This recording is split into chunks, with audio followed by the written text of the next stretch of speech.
Hi friends, welcome back to my channel. నేను మీ ఇందు. ఈరోజు మనము నా ఫ్రైడే రోజు మా ఇంట్లో నేను ఎలా పూజ చేసుకుంటానో చూపిస్తాను మీకు.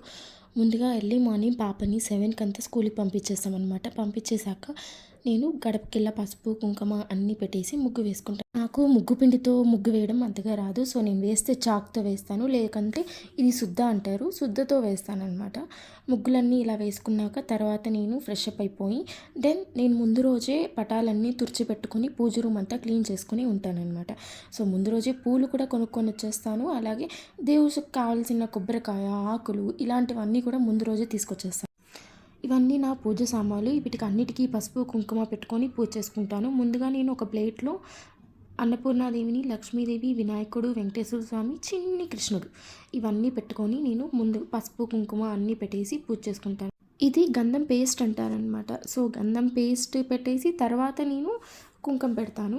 ఎవ్రీ వీక్ కలశం కూడా పెడతాను కంపల్సరీగా.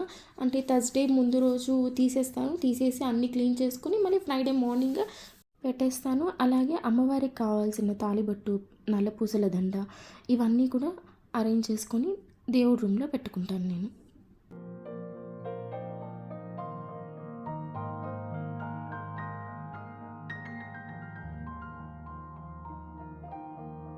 ఎవ్రీ వీకే నేను ఇలానే పూజ చేసుకుంటాను. నేను పుట్టి పెరిగింది తిరుపతిలో కాబట్టి కొంచెం నాకు దైవభక్తి అలాంటివి ఎక్కువ అనమాట. సో మెయిన్గా వెంకటేశ్వర స్వామి అంటే ఇంకా చాలా ఇష్టం నాకు.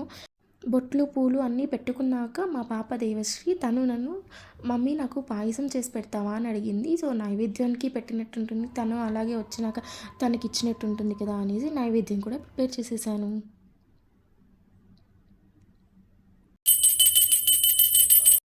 పూజ చేసుకున్న తర్వాత నేను సాంబ్రాణి పెట్టుకుంటాను. ఎవ్రీ ఫ్రైడే అండ్ ట్యూస్డే పెట్టుకుంటాను. ఇంట్లో ఏమైనా నెగిటివ్ థాట్స్ ఉంటే పోతాయి అనేసి. నాకు ఇలా ఇల్లంతా సాంబ్రాణి ఉంటే చాలా ఇష్టము. ఎవ్రీ వీకెండ్ నా ఫ్రైడే ఇలానే ఉంటుంది. పూజ అయిపోయినాక ఇంకా నేను ఆ ప్రసాదం తీసుకుని నా డైలీ వర్క్ రొటీన్ అనేది స్టార్ట్ చేస్తాను అనమాట. ఈ వీడియో మీకు నచ్చిందా? నచ్చితే ఇది లైక్ చేసి షేర్ చేయండి, సబ్స్క్రైబ్ చేయడం అస్సలు మర్చిపోకండి. Thank you so much.